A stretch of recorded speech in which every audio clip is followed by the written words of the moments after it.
মায়ের হাতের চাউমিনের স্বাদ যদি ঘরে পেতে চান, অবশ্যই আমার আজকের এই রেসিপি দেখুন। একদম ঘরোয়াভাবে।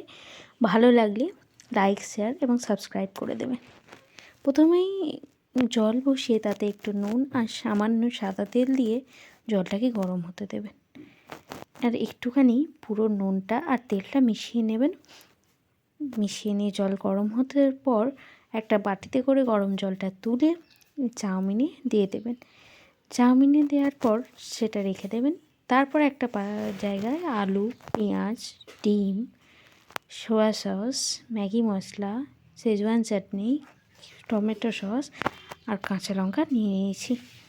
দেখুন এরমভাবে চাউমিন ভিজিয়েছি, কী সুন্দর ঝুড়ো ঝুড়ো হয়েছে। তারপরে একটা কড়াই সাদা তেল গরম করতে দেবেন। গরম হয়ে গেলে তাতে পেঁয়াজ কুচি দিয়ে একটু নাড়াচাড়া করেই লাল লাল করে ভেজে নেবেন।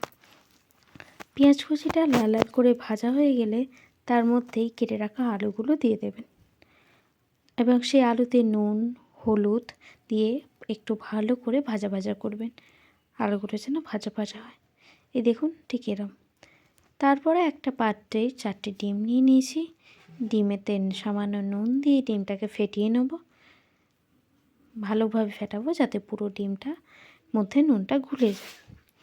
ফেটিয়ে নেবার পরেই একটু কড়াইতে সাদা তেল গরম করতে দিয়ে তাতে সেই ফেটানো ডিমের অংশটা দিয়ে দেবো। দিয়ে ভালো করে নেড়ে ছেড়ে ডিমটাকে ঝুড়ো করে নিতে হবে। তারপর একটা পাত্রে সেই সয়া সস, টমেটো সস এবং শেজওয়ান চাটনি, ম্যাগি মশলার একটা মিশ্রণ বানিয়ে নিয়েছি।